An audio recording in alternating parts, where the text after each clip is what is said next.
បាទសូមគោរពជំរាបសួរពុកម៉ែបងប្អូនដែលកំពុងតែទស្សនានិងតាមដានវីដេអូរបស់ខ្ញុំបាទនៅពេលនេះដែរខ្ញុំកំពុងតែជិះកាណូតពីបឹងទន្លេសាបឆ្លងកាត់ចូលភូមិមាត់ខ្លាបាទហើយក៏ឆ្លៀតថតយកវីដេអូនិងទិដ្ឋភាពនិងរូបភាពខ្លះៗពីភូមិនេះដែរគេហៅថាភូមិមាត់ខ្លាដែលស្ថិតនៅក្នុងឃុំបន្លុងសំណស្រុកជីក្រែងខេត្តសៀមរាប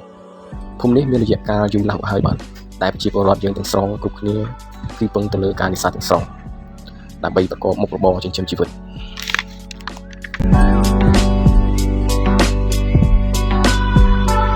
ភូមិនេះមានផ្ទះបណ្ដែតទឹកជាច្រើនចាប់ពីមាត់ប្រឡាយជាប់នឹងបឹងទន្លេសាបរហូតទៅដល់ព្រៃក្នុងខាងព្រៃអញ្ចាញនិងកោះកប៉ាល់ភូមិនេះដែរមានប្រជាជនរស់នៅជាច្រើនថាទៅការប្រកបមុខរបររកស៊ីភាគច្រើនគឺពឹងទៅលើនេសាទហើយខ្លះទៀតក៏មានបងប្អូនខ្លះមួយចំនួនតូចគាត់មានមុខរបរជាជាងកាណូតជាងម៉ាស៊ីនហើយបងប្អូនខ្លះគាត់ក៏លក់បន្លែដំណក់ផ្លែឈើជាដើមហើយបងប្អូនខ្លះទៀតក៏លក់ឲ្យបែបវ៉ាន់ចំនួនផងដែរហើយរបស់របរប្រើប្រាស់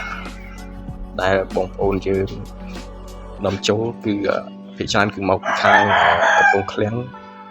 កំពង់លូងពោធិ៍សាត់និងបាត់ដំបងហើយរួមមានទាំងខាងជាក្រែងយើងផងដែរ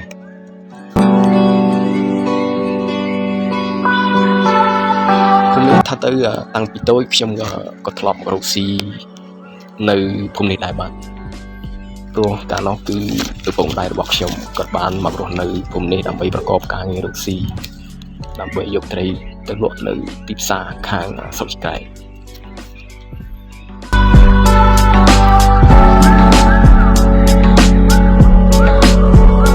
ភូមិនេះក៏មានសាលារៀនមន្ទីរពេទ្យនិងវត្តអារាមផងដែរដើម្បីជាការងាយស្រួលដល់ប្រជាពលរដ្ឋយើងដែលរស់នៅទីនេះមានសុខសុវត្ថិភាពហើយក៏មិនបាច់សូវចំណាយថវិកាច្រើនសម្រាប់ធ្វើដំណើរទៅទីឆ្ងាយ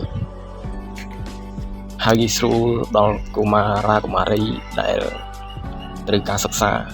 ព្រោះអីទីនេះគឺមានសាលារៀនស្រាប់បាទ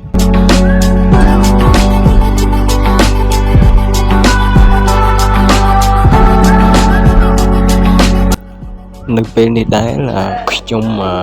ជិះកាណូតកាត់ភូមិនេះបាទគឺពិតជាមានអារម្មណ៍ស្រស់ស្រាយមែនទែនបាទព្រោះអីយូរម្ដងយើងបើកាត់តាមភូមិនឹងគឺយើងមានអារម្មណ៍មួយថាស្រស់ស្រាយព្រោះអីភូមិនឹងមានមនុស្សរស់នៅច្រើនកកមានទាំងអ្នកលក់ខោអាវមានទាំងបងប្អូនយើងដែលនៅលើផ្ទះបណ្ដែតទឹករបស់គាត់បាទយ៉ាងអ៊ូអរហើយអមនឹងទេសភាពដ៏ស្រស់ស្អាតនៅជុំវិញមាត់ព្រែក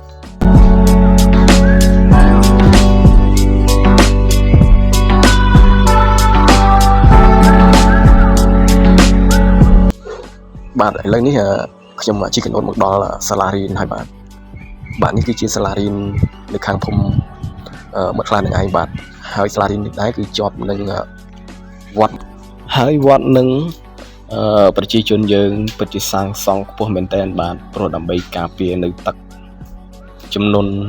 ទឹកទន្លេដែលបានឡើងមកបាទប្រសិនបើទឹកធំវាក៏មិនអាចនឹងលិចបានដែរបាទព្រោះមើលទៅពិតជាខ្ពស់មែនទែនបាទវត្តនេះមើលទៅពិតជាស្រស់ស្អាតព្រោះវាអមទៅដោយព្រៃឈើនៅជុំវិញព្រមទាំងមានអាកាសធាតុខ្យល់ដ៏ត្រជាក់នៃទឹកដីបឹងទន្លេសាបយើងនឹងបាទហើយរូបខ្ញុំផ្ទាល់ក៏នៅពេលនេះគឺមានអារម្មណ៍ថាសប្បាយចិត្តរីករាយមែនទែនបាទនៅពេលដែលបានឆ្លងកាត់នៅភូមិនេះបាទដូចនេះវីដេអូនេះមានតែប៉ុណ្្នឹងឯងបាទសូមជម្រាបលាបាយបាយ